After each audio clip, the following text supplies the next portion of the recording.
देखो फैन এমনি উপরে কাঁদা যাবে আরে ভাই পর বন্ধ করে দিন সাউন্ডের সমস্যা শোনা যায় না দেখ অনেকে তো না আসলে রেকর্ড করে দেখো তাইলে আজকে আমরা খাতা কলম খুলো আজকে আমরা শুরু করি তরঙ্গ ও শব্দ নতুন চ্যাপ্টার হ্যাঁ সপ্তম অধ্যায় ক্লাস 1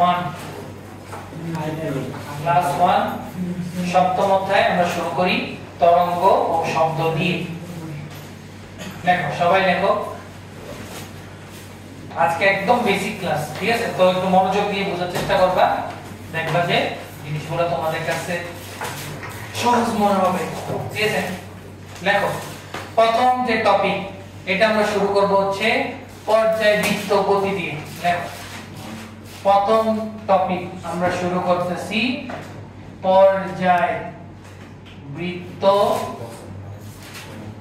গতি বলেন বড় মনে হইতাছে আরে একটু দাঁড়াও এমনি কাঁদবে দুইটা মিনিট চালাই যাবে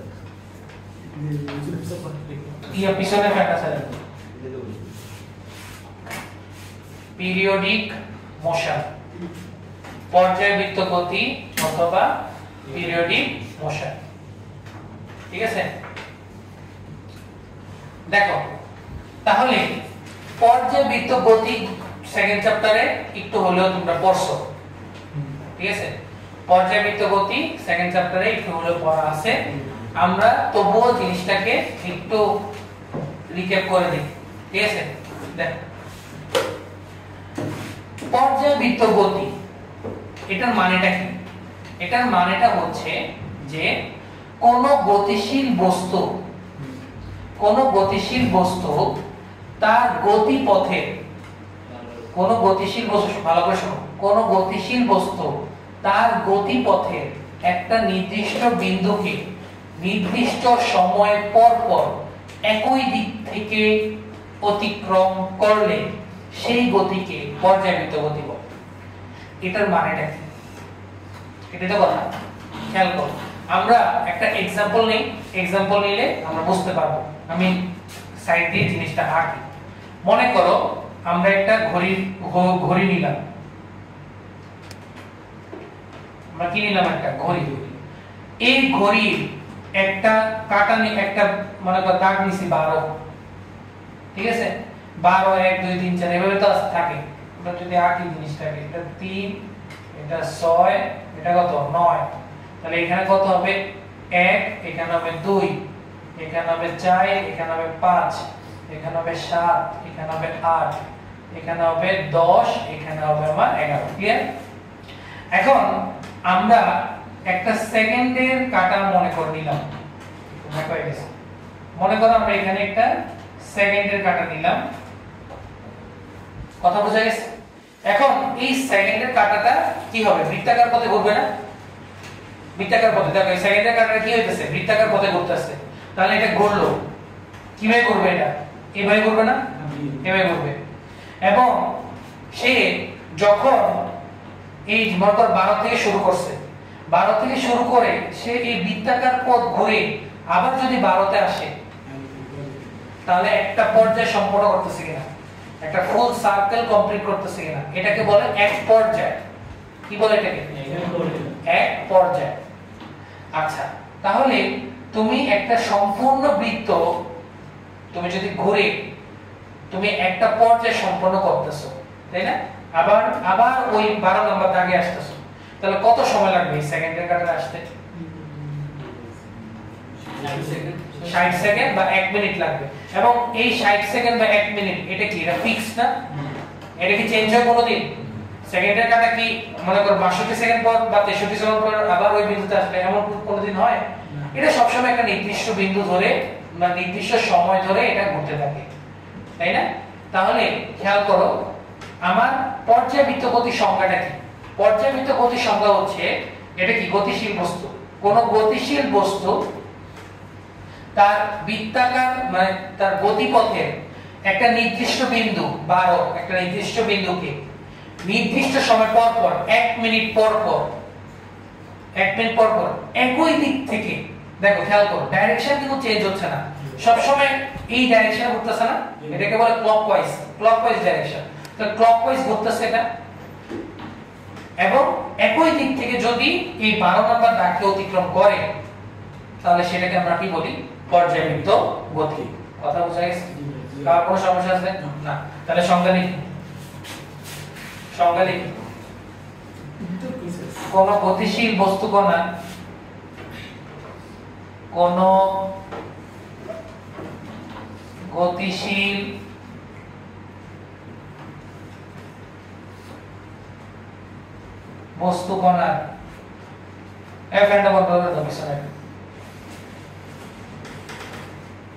গতি যদি এমন হয় যে কোন গতিশীল বস্তু কণার গতি যদি এমন হয় যে এটি এর গতিপথে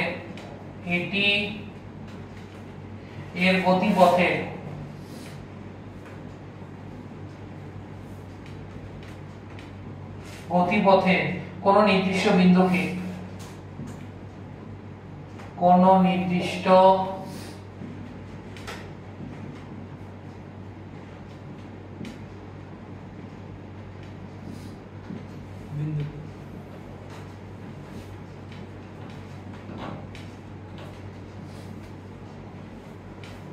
গতিশীল বস্তু কণার গতি যদি এমন হয় যে এটির গতিপথে কোন নির্দিষ্ট বিন্দুকে নির্দিষ্ট সময় পর পর একই দিক থেকে অতিক্রম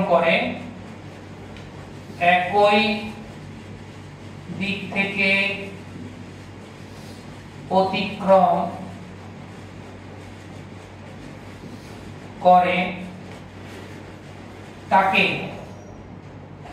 তাকে পর্যায়বৃত্ত গতি বলে।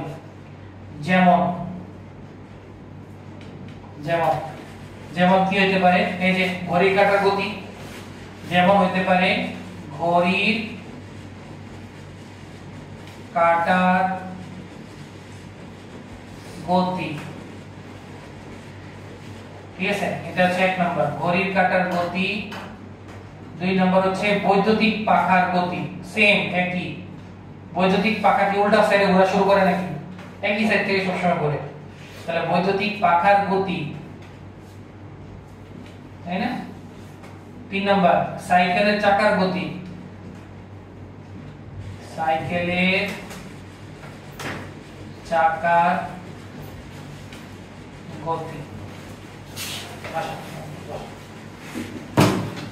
আজকে কিন্তু পূজার আগে শেষ ক্লাস, পূজার পরে ক্লাস শুরু হয়েছে 6 তারিখ থেকে। 6 তারিখ থেকে পূজার পরে ক্লাস শুরু। আজকে শেষ ক্লাস, সোমবার ক্লাস করে বন্ধ। হ্যাঁ 6 তারিখ থেকে শুরু। 6 তারিখে আবার কি লক্ষ্মী পূজা দুর্গা পূজা। রাতে কই আমাকে তো তোমরা কি বলো ডক্টর কি আসছিল, আমি তো 10 এর ছেলেটা কিছু বলে নাই। 6 তারিখ সোমবার, 6 তারিখ লক্ষ্মী পূজা না? 6 তারিখ তাহলে ভাই এর আগে বেশি লেট হয়ে যায়। হ্যাঁ না এর আগে বেশি। বেশ 6 তারিখে বেশি লেট হয়ে যায় না, বেশি লেট আরেকটা ক্লাস করে একটু কমে দিতে কম। আচ্ছা 7 তারিখ পরে সমস্যা আছে এমনি? 7 তারিখ তাহলে 7 তারিখ থেকে বলো ভাইয়া, তো পরীক্ষা শুরু হবে একদম। 7 তারিখ পর মঙ্গলবার মনে হয়। মঙ্গলবার থেকে শুরু করবো আর কি। এটা হচ্ছে 2টায় 6টায়। ঠিক আছে, যে কোনো এক টাইমে আসবো 2টায় 6টায়। 7 তারিখ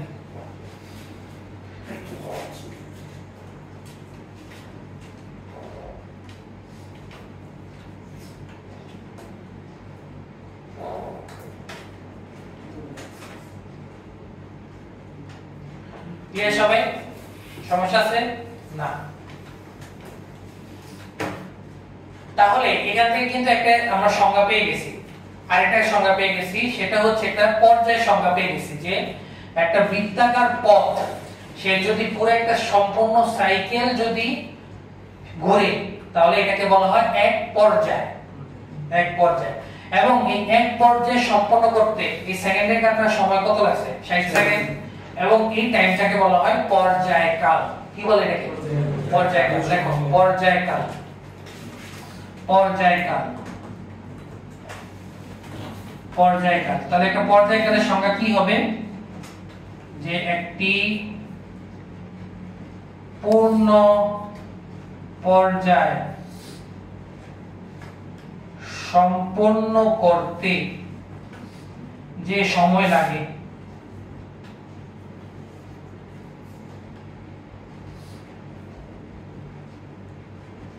তাকে পর্যায়কাল বলে।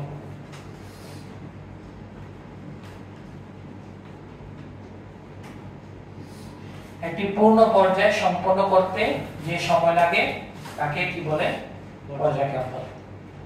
ঠিক আছে ইয়াসিন ভাই, তো শরীরটা কমানো উচিত।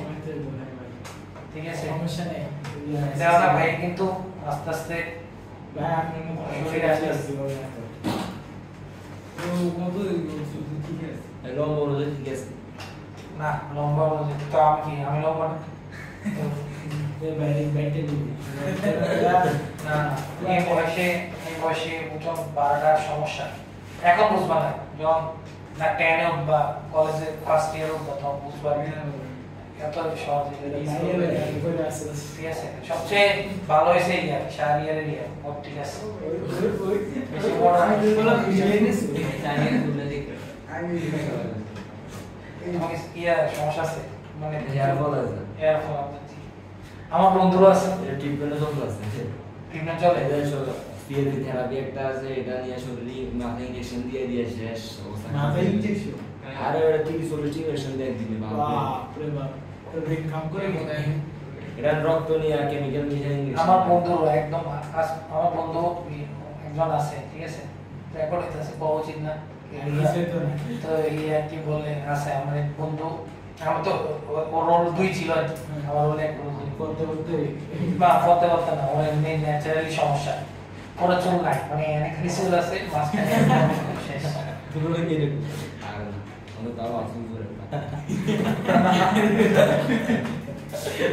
না তোমার সময় 9 এ থাকতে তো নাই, এদিকে একটু একটু চুল আছে এখন তো পুরাই নাই।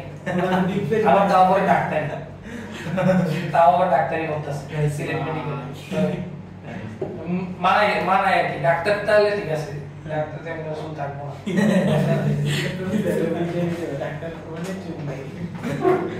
তাহলে একটি পূর্ণ পর্যায় সম্পন্ন করতে যে সময় লাগে তাকে কি বলে? পর্যায়কাল। ক্লিয়ার? এবার এই পর্যায় গতির আরেকটা ব্রাঞ্চ বের হইছে, এটা থেকে আরেকটা শাখা বের হইছে, সেটাকে বলা হয় স্পন্দন গতি। দেখো স্পন্দন গতি, আমরা এটা মুছে দিই। স্পন্দন গতি, দেখো স্পন্দন গতি। স্পন্দন স্পন্দন গতি ইংলিশে আমরা এটা বলি হারমোনিক মোশন। হারমোনিক মোশন, স্পন্দন গতি বা হারমোনিক মোশন।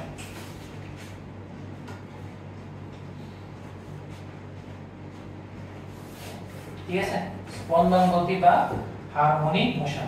তাহলে পর্যায়বৃত্ত আর স্পন্দন গতি, পর্যায়বৃত্ত গতি আর স্পন্দন গতির মধ্যে ডিফারেন্সটা কি সেটা আমরা বুঝতে হবে। ঠিক আছে যেহেতু ডিফারেন্স আছে এই কারণে তো এটা থেকে ভাগ হয়ে গেছে, তাই না? পর্যায়বৃত্ত থেকে আলাদা একটা সেকশন হয়েছে। পার্থক্যটা হলো খেয়াল করো, পর্যায়বৃত্ত গতিতে ছিল যে একটা পূর্ণ পর্যায় সম্পন্ন করে সে একটা নির্দিষ্ট দিক বরাবর, অর্থাৎ তার পুরো পর্যায়কাল জুড়ে সে একই ডাইরেকশন থেকে একটা বিন্দুকে অতিক্রম করতেছে, অর্থাৎ তার ডাইরেকশনে কি হয়নি, কোনো চেঞ্জ হয়নি। কিন্তু স্পন্দন গতিতে কি হয়? স্পন্দন গতিতে পর্যায়কালের অর্ধেক সময়, অর্থাৎ পর্যায়কাল যদি আমরা টি হয়, এটাকে আমরা একটু লিখে বলে গেছি, পর্যায়কালকে আমরা ক্যাপিটাল টি দ্বারা প্রকাশ করি। হ্যাঁ ক্যাপিটাল টি।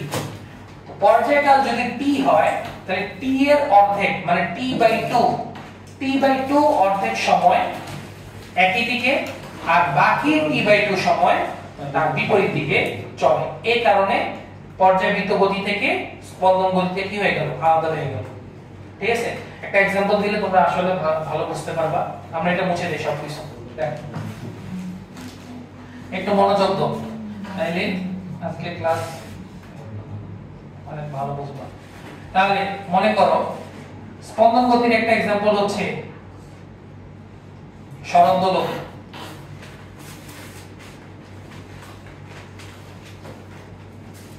সরল দোলক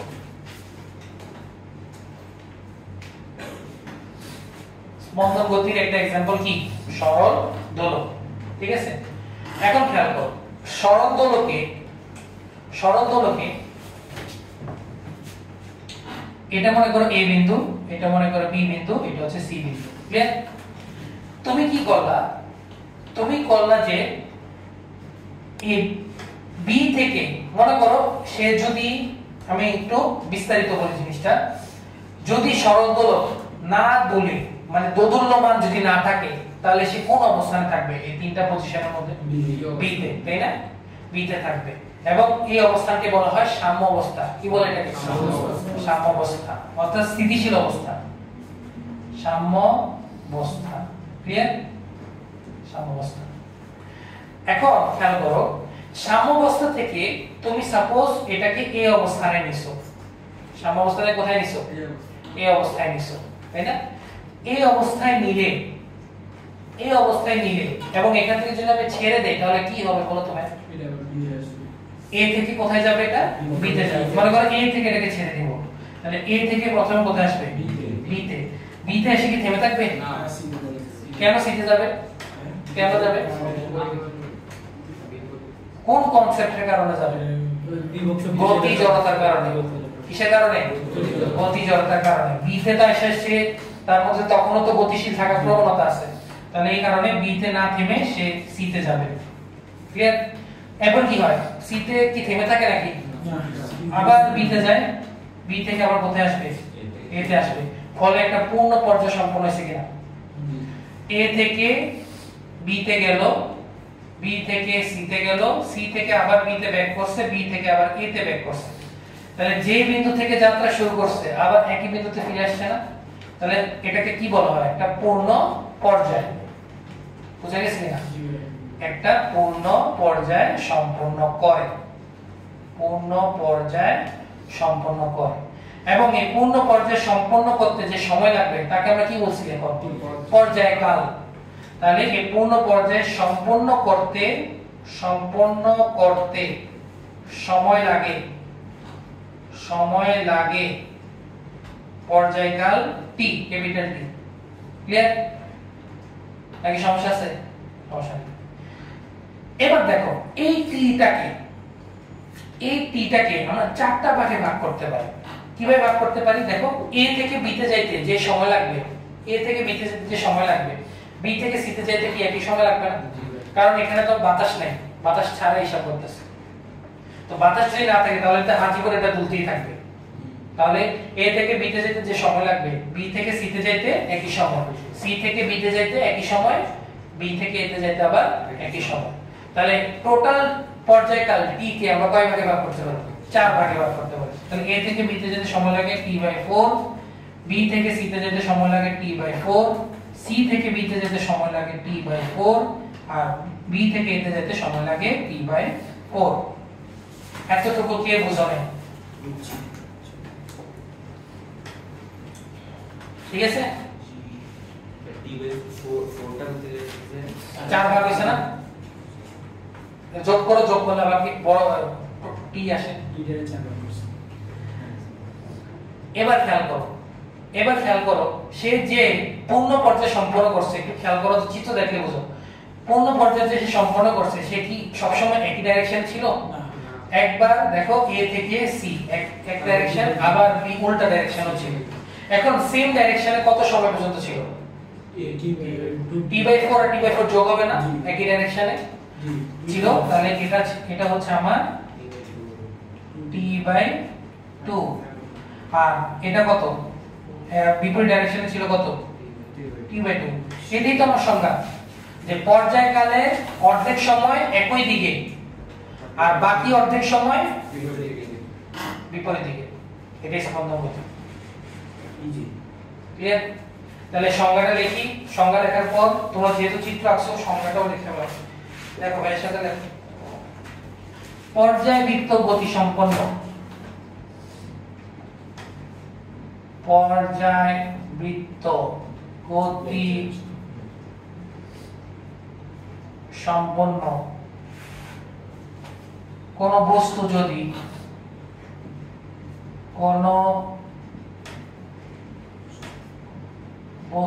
যদি পর্যায়কালের অর্ধেক সময়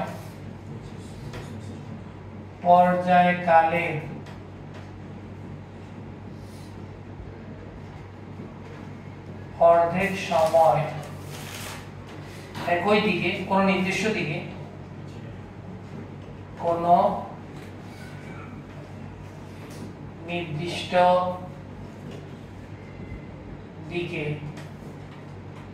এবং বাকি অর্ধেক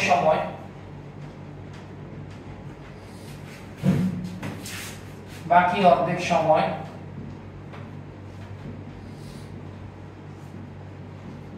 পূর্ব গতির বিপরীত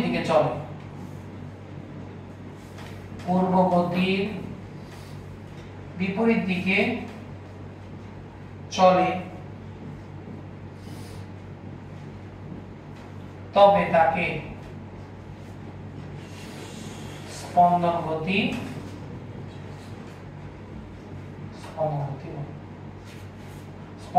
বা দোলন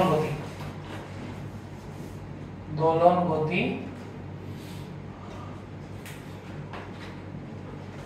বলে। এটাই সংজ্ঞা।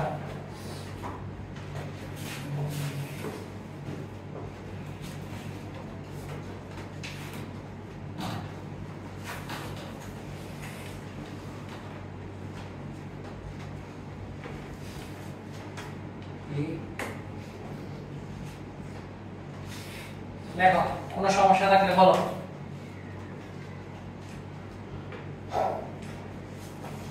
তাহলে স্পন্দন গতি বা দোলন গতির সংজ্ঞা হচ্ছে এটা। দেখো কোনো কিছু না বুঝলে ভাইকে বলো কোন জায়গাটা বুঝো নেই,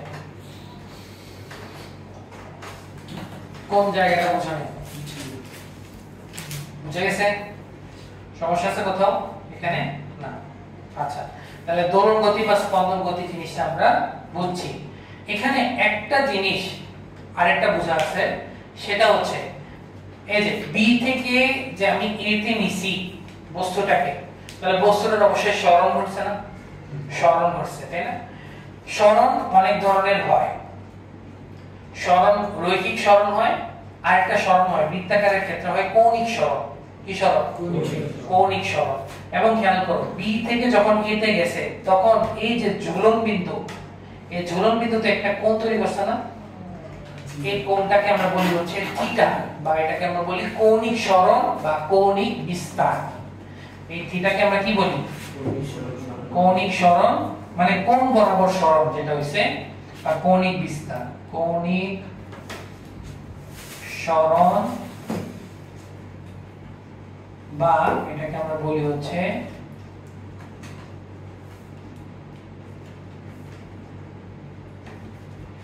না বুঝলে ভাইকে বল কৌণিক সরণ বা কৌণিক বিস্তার। সাম্যাবস্থার সাথে যে কোণ তৈরি করছে, সাম্যাবস্থার সাথে যে কোণ তৈরি করা হয়েছে সেটাকে আমরা বলি কৌণিক সরণ বা কৌণিক বিস্তার।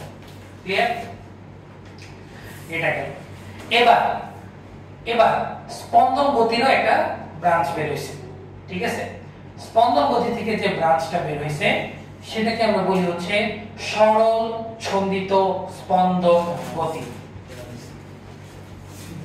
স্পন্দন গতি থেকে যে ব্রাঞ্চ বের হইছে সেটাকে আমরা কি বলি? সরল ছন্দিত স্পন্দন গতি। এটা তোমার কি বলে এটাকে? সরল ছন্দিত স্পন্দন গতি, বা এটাকে আমরা সংক্ষেপে বলি হচ্ছে সিম্পল হারমোনিক মোশন, ইংলিশের নাম, সংক্ষেপে বলি এটা SHM। এবং এই SHM হচ্ছে এই তরঙ্গ শব্দ চ্যাপ্টারের পড়া। তাহলে আমরা এতক্ষণ যা পড়ে আসছি এগুলো সব কি ছিল? এগুলো সব তার মানে SHM এর বাপ দাদা ছিল আর কি। তো কিভাবে এটার উৎপত্তি ঘটছে আমরা সেটা দেখছি। হ্যাঁ, তাহলে আমরা এবার আমাদের মেইন পড়াতে ঢুকবো, সেটাকে আমরা কি বলবো? সরল ছন্দিত স্পন্দন গতি। খুবই সহজ, এটা বুঝছো না? এটা বুঝলে ওটা ইজি হয়ে যাবে। দেখ, সরল ছন্দিত স্পন্দন গতি, আমি এটা মুছে দিই।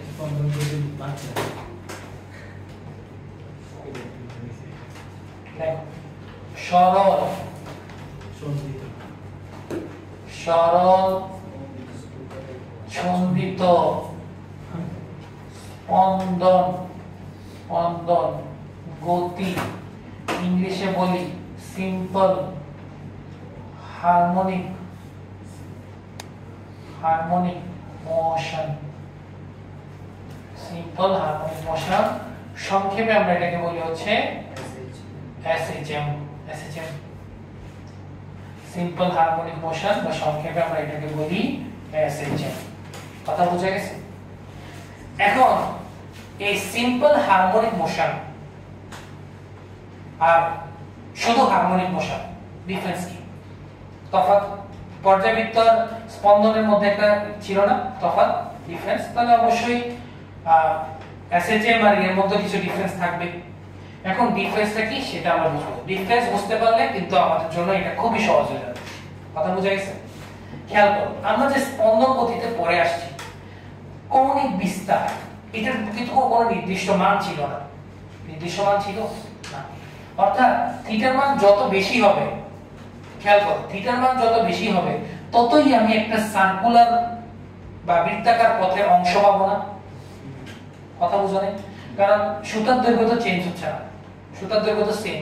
তাহলে এই যে আমরা যে একটা গতিপথ পাবো, এটা কি পুরোটা একটা বৃত্তের একটা অংশ পাবো না, বৃত্তাকার পথের অংশ পাবো। এখন আমাকে বলো তো, এই বিস্তারের মান যদি ছোট হইতে থাকে, কৌণিক বিস্তারের মান যদি ছোট হইতে থাকে এবং এতই ছোট হয় যেটা 4 ডিগ্রি বা তার থেকে ছোট হয়, তাহলে কি হবে জিনিসটা একটু কল্পনা করো তো। বিস্তার থিটার মান যদি কি হয় 4 ডিগ্রি বা তার চেয়ে যদি ছোট হয়, তাহলে আমার গতিপথ কেমন হবে? মানে এটা মনে করে সাম্যাবস্থা। আচ্ছা, তাহলে কি হচ্ছে একটু মনোযোগ দাও, এটা হচ্ছে সাম্যাবস্থা। 4 ডিগ্রি ইয়াতে যদি আমি এটাকে বিস্তার ঘটাই, কৌণিক বিস্তার, তাহলে জিনিসটা খালি এভাবে স্পন্দন হবে না, এরকম হবে, এরকম হচ্ছে শুধু। তাহলে এটা কোনো বৃত্তাকার কোনো গতিপথ তৈরি করতেছে না, এটা দেখতে কিছুটা সরলরেখী গতির মতো এইভাবে জাস্ট স্পন্দিত হচ্ছে না, সরলরেখী গতির মতো স্পন্দন এরকম। এবং যেহেতু বাতাস নাই, তাহলে এরকম ভাবে স্পন্দিত হতে থাকবে জিনিসটা। কথা বুঝা গেছে? তাহলে খেয়াল করো, আমি একটা জিনিস বুঝতেছি যে কৌণিক বিস্তার যখন খুবই ছোট হয়, তখন আমার যে গতিটা এটা কি হয়ে যায়? সরলরেখী হয়ে যায়। কথা বুঝা গেছে কিনা? সরলরেখী হয়ে যায়, এবং এই গতিকেই আমরা বলি হচ্ছে সরল ছন্দিত স্পন্দন গতি। কে বুঝো না এটা? আমি আবার বলি, কৌণিক বিস্তার যদি, খেয়াল করো, কৌণিক বিস্তার যদি আমার কি বলে 4 ডিগ্রি বা তার চেয়ে যদি ছোট হয়, তাহলে জিনিসটা কি হবে? জাস্ট এরকম নরমালি এটা হতে থাকবে না, মানে জাস্ট দোদুল্যমান হবে, কিন্তু কোনোদিন এরকম সার্কুলার পথে সে কোনোদিন দোদুল্যমান হবে না। এবং আমরা বুঝতে পারতাছি যে কৌণিক বিস্তার যত ছোট হবে, গতিটা ততই কি হবে? সরলরৈখিক হবে। এবং এই সরলরৈখিক গতিকে আমরা কি বলতাছি? সরল ছন্দিত স্পন্দন গতি। কথা বুঝা গেছে? কিন্তু এটা সংজ্ঞা না, এটা ডিফারেন্স। এটা কিন্তু সংজ্ঞা না, সংজ্ঞা আমরা লিখবো, সংজ্ঞা আমি সংজ্ঞার ব্যাখ্যা একটু পরে দিব, আগে সংজ্ঞাটা দেখি। লেখো ভাইয়ের সাথে সাথে লেখো, সংজ্ঞার ব্যাখ্যাটা ভাইয়ের সাথে সাথে লেখো। কি বলছে? বলছে যে যদি কোনো বস্তুর ত্বরণ, যদি কোনো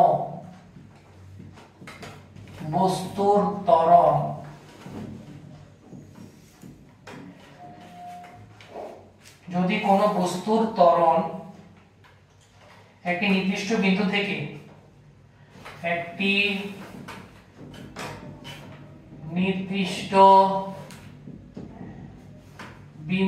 থেকে একটি নির্দিষ্ট বিন্দু থেকে এর সরণের সমানুপাতিক এর সরণের সমানুপাতিক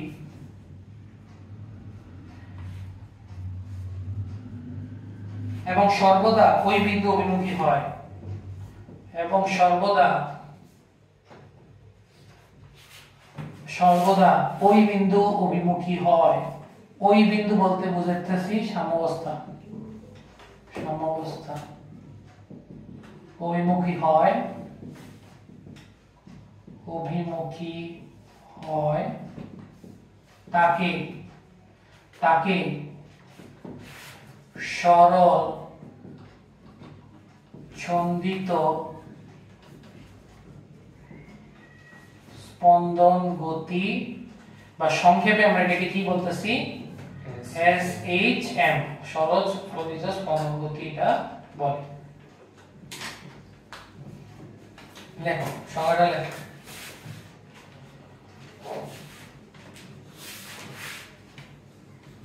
সংজ্ঞা কিছুই বুঝবে না এখন, সংজ্ঞা বুঝেই নেই, জাস্ট ডিফারেন্সটা বুঝাইছি, কথা বুঝাইছে, খালি ডিফারেন্সটা বুঝাইছি, আমি সংজ্ঞা বুঝাই নেই।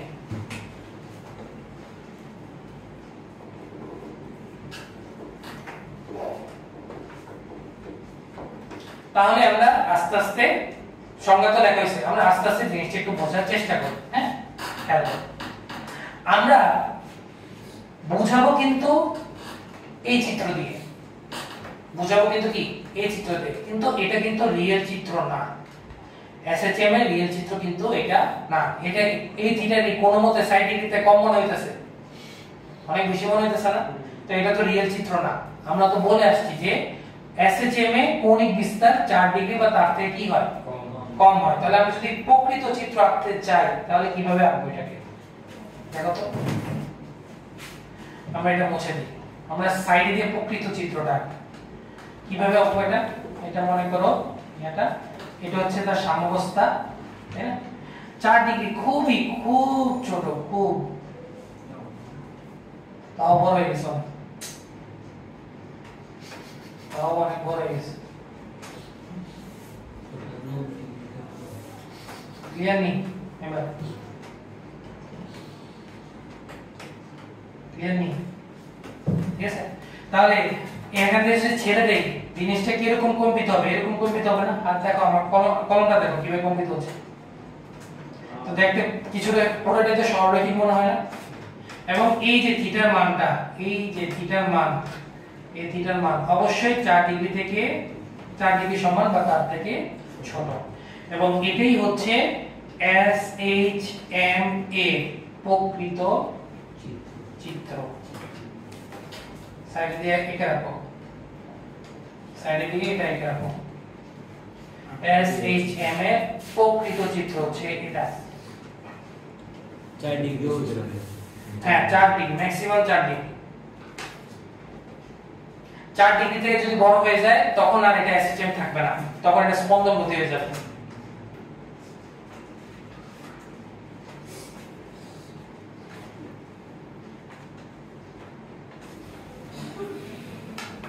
বুঝা গেছে নাকি বুঝা যায়নি? বুঝা গেছে।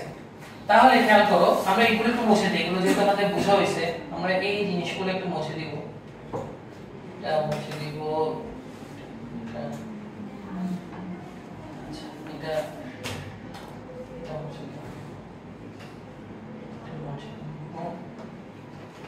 এটা সাম্যাবস্থা আমি জানি। ক্লিয়ার? এখন খেয়াল করো, আমরা এই চিত্র দিয়ে ব্যাখ্যা করার চেষ্টা করব, কারণ এটা দিয়ে তো আমরা ক্লিয়ারলি কোনো কিছু বুঝতে পারতে বল। ঠিক আছে, তাহলে ব্যাখ্যা করার জন্য, বোঝানোর জন্য আমরা এটা দিয়ে ব্যাখ্যা দিই। ক্লিয়ার? এখন খেয়াল করো কি বলছে। তোমাকে আমি একটা উদাহরণ দেই, তাহলে তোমরা एग्जांपल দিলে তোমরা বুঝতে পারবে। ঠিক আছে, কোন সিস্টেম যখন সাম্যাবস্থা থেকে নড়বড়ে হয়ে যায়, অর্থাৎ সে যদি সাম্যাবস্থা থেকে বিচ্যুত হয়ে যায়, তাহলে ওই সিস্টেমের মধ্যে কিসের প্রবণতা দেখা যাবে বলো তো? না, বলতে চাচ্ছি যে মনে করো একটা সিস্টেমের সাম্যাবস্থা ব্রেক হয়ে গেছে, সে একটা ইকুইলিব্রিয়াম বা সাম্যাবস্থায় ছিল, এটা জিনিসটা এখন কি হয়ে গেছে, নষ্ট হয়ে গেছে। তাহলে প্রকৃতি নেচার অনুযায়ী জিনিসটা কি হইতে চায়, সাম্যাবস্থা আবার ফিরে আসতে চায়, রাইট, সাম্যাবস্থা আবার ফিরে আসতে চায়। যেমন মনে করো কোন একটা, তোমরা কেমিস্ট্রিতে পড়ে আসছো যে কোন পরমাণুর বহিঃস্থ শক্তি স্তর থেকে যদি একটা ইলেকট্রন চলে যায় তাহলে তার একটা কক্ষপথ কি হয়ে যায়, মানে ওই অংশটা কি হয়ে যায়, খালি হয়ে যায় না? তাহলে অষ্টক পূরণের জন্য বা স্থিতিশীল অর্জনের জন্য সে কি খোঁজে, তখন ইলেকট্রন খোঁজে, এবং অন্য পরমাণুর সাথে, অন্য পরমাণু থেকে ইলেকট্রন গ্রহণ করে তার সাথে একটা কি তৈরি করে, একটা বন্ধন তৈরি করে। হয়তো এটা আয়নিক বন্ধন হবে, হয়তো এটা সমযোজী বন্ধন হবে, হয়তো এটা ধাতব বন্ধন হবে, হয়তো এটা ভ্যান ডার ওয়ালস বন্ধন হবে, অনেক কিছু হতে পারে। তাহলে স্থিতিশীল হওয়ার জন্য সে সবকিছুই করতে পারে, ঠিক আছে? এটাও কিন্তু ফিজিক্সের একটা ধর্ম যে আমার যদি কোনো সিস্টেম সাম্যাবস্থা নষ্ট হয়ে যায় তাহলে সে কি কোথায় আসতে চায়, সাম্যাবস্থায় ফিরে আসতে চায়। তাহলে আমাকে বলো তো, এটা হচ্ছে অবি অবস্থা, অবি অবস্থাটা সাম্যাবস্থা, সাম্যাবস্থা থেকে সাপোজ আমি সি বিন্দুতে নিলাম, তাহলে সে কোথায় আসতে যাবে আবার? তুমি খেয়াল করো, এটা হচ্ছে সাম্যাবস্থা, সাম্যাবস্থা থেকে একটু দূরে নিয়ে গেছো, এটা কোথায় আসতে যাবে আবার? সাম্যাবস্থায় ফিরে আসতে যাবে না? সাম্যাবস্থায় ফিরে আসতে যাবে কিনা? এখন আমাকে বলো, যত দূরে নিবা ততই সাম্যাবস্থায় ফিরে আসার প্রবণতা বেশি হবে। যতই, কি বলছি, যতই সাম্যাবস্থা থেকে দূরে নিবা ততই সাম্যাবস্থায় আবার ফিরে আসার প্রবণতা বাড়বে না কমবে? বাড়বে। এবং তত দ্রুত সে সাম্যাবস্থায় ফিরে আসতে চাইবে। কথা বুঝাইছি কিনা? তাহলে খেয়াল করো, এখন মনে করো বি থেকে আমি এটাকে কোথায় নিলাম, সি তে নিলাম, সাম্যাবস্থা থেকে সি তে নিছি, তাহলে সে আবার কোথায় আসবে? বি তে আসবে। এখন বি তে আসবে কার কারণে? কার কারণে আসবে বলো তো? দেখো আমি তোমাকে ব্যাখ্যা করি কার কারণে। সি এর উপর কি কাজ করতেছে? একটা এটাই তো বুঝাচ্ছি। দেখো সি এর উপর কি কাজ করতেছে? জি কাজ করতেছে না? জি কাজ করতেছে। তাহলে এই জি এর, খেয়াল করো, এই জি এর যেহেতু বস্তুটার উপর একটা ত্বরণ কাজ করতেছে, যেহেতু বস্তুটার উপর কি কাজ করতেছে? ত্বরণ কাজ করতেছে, তাহলে অবশ্যই সি থেকে যখন বি তে যা, মানে সি থেকে যখন আবার সাম্যাবস্থায় সে ফিরে আসতে চাবে তখন অবশ্যই ত্বরণে যাবে না? ত্বরণে যাবে কিনা? আমরা চাইলে এটাকে উপাংশে ভাগ করতে পারি, উপাংশ তো ভাগ করা বুঝাইছি আমি, তাই না? জিটাকে কয়টা উপাংশে ভাগ করা যায়? দুইটা উপাংশে ভাগ করা যায়। একটা হবে এই বরাবর ভাগ করতে পারি, আর একটা ভাগ করতে পারি ওই সাম্যাবস্থা বরাবর ভাগ করতে পারি। মাঝখানে কোণটা কত? মাঝখানে কোণটা হবে 90 ডিগ্রি। এবং এটা যদি থিটা হয় তাহলে এটাও থিটা, এটা যদি থিটা হয় তাহলে এটাও কি হবে? থিটা হবে না? অনুরূপ কোণ, এই যে এটা আর এটা সমান্তরাল, জি আর সাম্যাবস্থা সমান্তরাল, এটা হচ্ছে একটা রেখা ছেদক, তাহলে থিটা দিই। তাহলে যে আমি উপাংশ কিন্তু পড়াইছি তোমাদের, যার সাথে থিটা তার সাথে কি হয়? যার সাথে তা cos cos হয়। তাহলে জি cos থিটা, আর এই বরাবর কি কাজ করবে? তাহলে অপরটার সাথে কি হয়? sin, জি sin থিটা। এবং দুইটা উপাংশে ভাগ করছো না, তাহলে দেখো মূল ভেক্টরটা কিন্তু মাঝেই থাকে। তাহলে খেয়াল করো, এই যে সাম্যাবস্থা বরাবর কোন কি কাজ করতেছে? জি sin থিটা কাজ করতেছে। এবং তাহলে আমি বুঝতে পারতেছি যে সি থেকে বি এর দিকে কিভাবে যাবে? সে ত্বরণে যাবে। এবং যত বেশি দূরত্ব বাড়বে তত বেশি কি বাড়বে? ত্বরণ বাড়বে।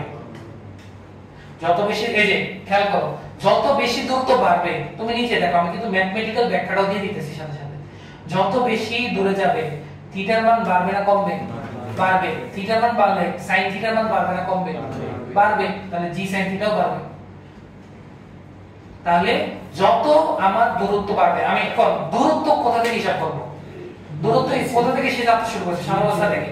তো সাম্যাবস্থা থেকে যত দূরে যাবে, অর্থাৎ x এর ডাইরেকশন, দেখো x এর ডাইরেকশন হচ্ছে এই বরাবর, তাই না? এই যে এই বরাবর। আর ত্বরণের ডাইরেকশন কোন বরাবর? সাম্যাবস্থা বরাবর। তাহলে যতই x বাড়বে ততই আমার ত্বরণ কি হবে? বাড়বে না? জি sin থিটা বাড়বে, মানে ত্বরণ বাড়বে। জি sin থিটাকে আমরা কি লিখতে পারি? শুধু a লিখতে পারি, a লিখতে পারি। তাহলে ততই আমার কি বাড়তেছে? ত্বরণ বাড়তেছে। এই কথাটাই বলছে, একটু খেয়াল করো। যদি কোন বস্তুর ত্বরণ একটি নির্দিষ্ট বিন্দু কোনটা? সাম্যাবস্থা বি বিন্দু, নির্দিষ্ট বিন্দু থেকে এর সরণের সমানুপাতিক, অর্থাৎ সরণ বাড়লে ত্বরণও বাড়বে। কথা বুঝা গেছে? সরণের সমানুপাতিক এবং সর্বদা ওই বিন্দু মানে সাম্যাবস্থা, ওই বিন্দু অভিমুখী, অর্থাৎ তুমি যতই দূরে নাও না কেন এটা আবার কোথায় ফিরে আসতে চায়? সাম্যাবস্থার দিকে মুখ করে থাকে, অভিমুখী, তখন তাকে আমরা কি বলি? সরল সন্ধিত স্কন্ধ। ক্লিয়ার? এবার সংজ্ঞাটা বোঝা গেছে? তাহলে আমরা বৈশিষ্ট্যগুলো লিখি। দেখো এসএচএম এর বৈশিষ্ট্য বাহ্যিক বল প্রয়োগ ছাড়া তো এটা সাম্যাবস্থা হবে না। বুঝি না। বাহ্যিক বল প্রয়োগ ছাড়া তো মানে যে পিণ্ডটা এটা তো সাম্যাবস্থা হবে না। বাহ্যিক বল এটা তো ওদিকে যাবে আবার এমনি আসবে। এটা বাহ্যিক বল সেটা এখানে তো বাহ্যিক বল প্রয়োগ হচ্ছে না। তুমি তো খালি কি করতেছো? সাম্যাবস্থা নষ্ট করতেছো। না বি থেকে এসি তে নিছো। সে যে ফিরে আসতে চাইতেছে তো এটা তো সে নিচ থেকে পারবে না। মানে সেটা এটা জি এর কারণে, এই যে জি sin থিটার কারণে আসবে। এটা তো আবার ওদিকে চলে যাবে না। হ্যাঁ, তো ওদিকে চলে গেলে সাম্যাবস্থা তো মানে স্থির থাকতেছে। এই গতি জড়তার কারণে আবার ওই দিকে যাবে। এটা ওইখানে গেলে আবার কোথায় আসতে যাবে? যে আবার আসতে যাবে মানে বিতে। সে সাম্যাবস্থা থেকে ডানে যাক বামে যাক, এটা তার ব্যাপার। যেখানে যাক না কেন সে আবার কোথায় ফিরে আসতে যাবে? সাম্যাবস্থা থেকে। বামে গেলে কি cos থিটা হবে? হুম? বামে গেলে কি জি cos থিটা হবে? না, জি sin থিটা কাজ করবে। এই যে তুমি এখানে জি ধরো, এটা জি, তাহলে এটাকে দুটো অংশে ভাগ করা যায়, এই বরাবর আর এটা হচ্ছে সাম্যাবস্থা বরাবর। আচ্ছা বুঝছি। তাই না? তাহলে এটা থিটা হলে এটাও কত? থিটা। তাহলে এটা জি cos আর এটা জি sin। জি sin, অলওয়েজ জি sin থিটা কাজ করবে। এটা মানে এই জি sin থিটা জি cos থিটা এটা আমরা পরবর্তী ক্লাসে মানে সেকেন্ড ক্লাসে আলোচনা করব পূজার পরে। তোমরা আপাতত জাস্ট সংজ্ঞা বোঝানোর জন্য এগুলো বুঝাইছি। ঠিক আছে? তাহলে এসএচএম এর প্রথম বৈশিষ্ট্য কি হবে? এটার দাদা কে? পর্যায়বৃত্ত। তাহলে এটি একটি পর্যায়বৃত্ত গতি। দাদার বৈশিষ্ট্য পাবে না? এটি পর্যায়বৃত্ত গতি। এবার কি আসে? হ্যাঁ, এবার বাপ আসে। বাপ হইছে স্পন্দন গতি। তাহলে এটি স্পন্দন গতি। এবার কি আসবে?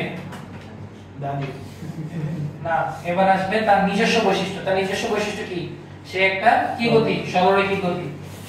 এই যে এটা প্রকৃত চিত্র, সরলরৈখিক গতি। তাহলে এটি সরল রৈখিক গতি। 4 নাম্বার আসবে সংজ্ঞা। 4 নাম্বার আসবে সংজ্ঞা। সংজ্ঞাটা কি? সংজ্ঞাটা হচ্ছে যে যে কোনো সময় ত্বরণের মান, দেখো যে কোনো সময়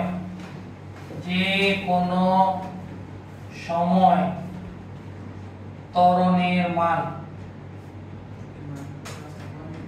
যে কোনো সময় ত্বরণের মান, এই যে কোনো সময় ত্বরণের মান এ সাম্যাবস্থান হতে, এই যে সাম্যাবস্থান হতে সরণের মানের সমানুপাতিক, সরণের মানের সমানুপাতিক ও কি হবে? দেখো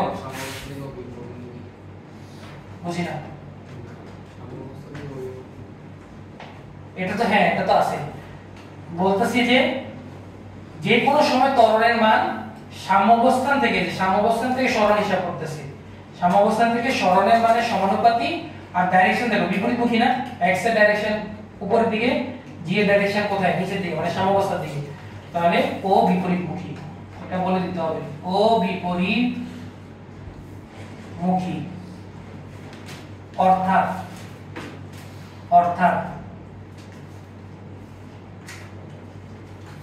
a সমানুপাতিক মাইনাস x। শেষ তো? আরেকটা আছে, a সমানুপাতিক x। মাইনাসটা কেন আসছে বুঝতে পারছি তো? ওই যে যত x এর মান বাড়বে তত a এর মান বাড়বে, এটা তো বুঝছি। ওই যে g sin থিটার মান বাড়বে। মাইনাস হচ্ছে বিপরীত দিকে, দেখো সাম্যাবস্থান থেকে x এর ডাইরেকশন আর ত্বরণের ডাইরেকশন চলতেছে, এর জন্য মাইনাস। তো মাইনাস দ্বারা বুঝছি তো বিপরীতমুখী। আর আরেকটা বৈশিষ্ট্য শেষ, যেটা হচ্ছে এর ত্বরণটা কোন অভিমুখী? সাম্যাবস্থান অভিমুখী। তাহলে দেখো 5 নাম্বার কই লিখবো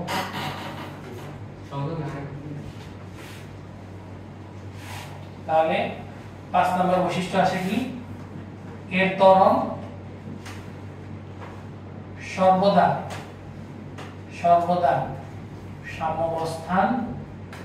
সাম্যাবস্থান অভিমুখী কে কে বুঝো নাই বলো বুঝলে আজকে তো